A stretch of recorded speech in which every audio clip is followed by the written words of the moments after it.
کتاب قطع کلام مزاحیہ مضامین کا مجموعہ، پس و پیش لفظ۔ اپنی دوسری کتاب کا پیش لفظ لکھنا میرے لیے پس و پیش کا سبب بن گیا ہے۔ مجھے جو کچھ کہنا تھا وہ اپنے مضامین میں کہہ چکا ہوں۔ اس کے باوجود مصنف سے مزید کچھ کہلوانا ایسا ہی ہے جیسے تفتیش کے ذریعے کسی ملزم سے اقبال جرم کروانا۔ چاہتا تھا کہ اپنی کتاب کو پیش لفظ کی تہمت سے محروم رکھوں، لیکن قریبی دشمنوں نے رائے دی کہ کتاب میں پیش لفظ نہ ہو تو مصنف اپنی گوناگوں کوتاہیوں اور خامیوں کے لیے قارئین سے معافی کس طرح مانگ سکتا ہے؟ پیش لفظ تو اصل میں مصنف کا معافی نامہ ہوتا ہے۔ جب کوئی کسی سے بچھڑتا ہے تو دم رخصت اپنا کہا سنا معاف کروا لیتا ہے، لیکن مصنف کو یہ سہولت حاصل رہتی ہے کہ وہ ملاقات سے پہلے ہی پیش لفظ میں اپنا کہا سنا معاف کروا لے۔ قطع کلام میرے مزاحیہ مضامین کا دوسرا مجموعہ ہے، گویا ادب میں یہ میری دوسری غلطی ہے۔ مجھے ان مضامین کے بارے میں صرف اتنا ہی کہنا ہے کہ یہ مزاحیہ مضامین ہیں۔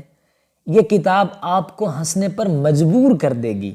یہ اور بات کہ آپ کبھی مضامین پر ہنسیں گے اور کبھی مصنف پر، گویا ہنسی اسی طرح اٹل اور برحق ہے جیسے موت۔ آپ کو یہ آزادی حاصل ہے کہ آپ چاہیں تو کتاب پر ہنس لیں یا مصنف پر۔ میرا مقصد تو صرف آپ کو ہنسانا ہے۔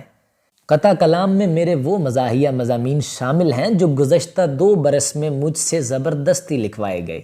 زبردستی لکھوانے کی بات اس لیے کہہ رہا ہوں کہ جب تک مجھ پر ظلم و زیادتی نہیں کی جاتی، مزاح نہیں لکھ سکتا۔ اگر خدا نہ خواستہ آپ کو یہ مضامین پسند آئیں تو ان اصحاب کا شکریہ ادا کیجئے جنہوں نے مجھے ان مضامین کو لکھنے پر مجبور کیا۔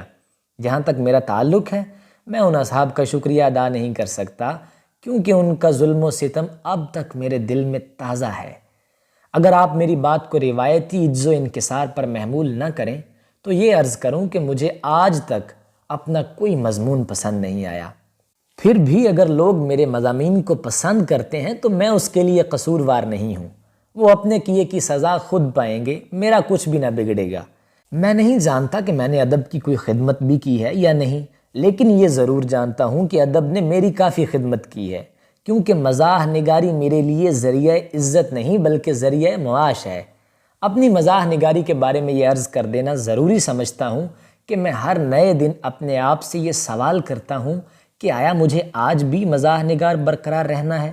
اور اپنی خوش قسمتی یا آپ کی بدقسمتی سے میں گزشتہ 8 برسوں سے اپنے سوال کا جواب اثبات میں دیتا آیا ہوں۔ سچ پوچھئے تو موجودہ حالات میں ہنسنا بڑے دل گردے کا کام ہے۔ جب بھی میں دنیا کے کسی حصے میں قتل و غارت گری کی خبریں پڑھتا ہوں، نسلی اور فرقہ وارانہ فسادات کا ذکر سنتا ہوں، تو یوں معلوم ہوتا ہے جیسے صدیوں کا ذہنی سفر طے کرنے کے باوجود انسان ابھی تک ہنسنے کا اہل نہیں بن سکا۔ اگر وہ ہنستا بھی ہے تو اس کی ہنسی بڑی پرعیشوب ہے، بڑی بھیانک ہے۔ مجھے ایسی ہنسی سے بڑا خوف ہوتا ہے جس کے پیچھے دردناکی چھپی بیٹھی ہو۔ وہ ہنسی جو بعد میں ہنسنے والے کو شرمسار کرے، انسان پر ایک تہمت کا درجہ رکھتی ہے۔ یہی وجہ ہے کہ جب بھی کوئی مزاحیہ مضمون لکھتا ہوں تو مجھے یوں محسوس ہوتا ہے جیسے میرے اندر کے خلا کی وسعت کچھ اور پھیل گئی ہے اور میں وقت کی مخالف سمت میں بہتا چلا جا رہا ہوں۔ آج کے انسان کی ہنسی کا المیہ یہ ہے کہ اس کی ہنسی کبھی کبھی آنسو بن کر آنکھوں سے ٹپک پڑتی ہے۔ نہ جانے ہر کہے کے پیچھے مجھے تلخیوں، ناآسودگیوں اور محرومیوں کے آنسو کیوں نظر آتے ہیں۔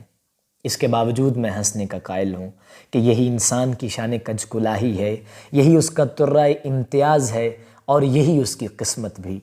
جس دن انسان ہنسی کی تقدیس اور پاکیزگی کو سمجھ لے گا اور جس دن ہر انسان کو اس کے حصے کے کہے مل جائیں گے، اس دن یہ دنیا جنت بن جائے گی۔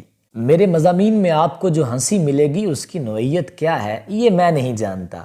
میں نے تو صرف ایک انسان کی حیثیت سے ہنسی کے مقدس عمل کو جاری و ساری رکھنے کی ایک ادنا سی کوشش کی ہے۔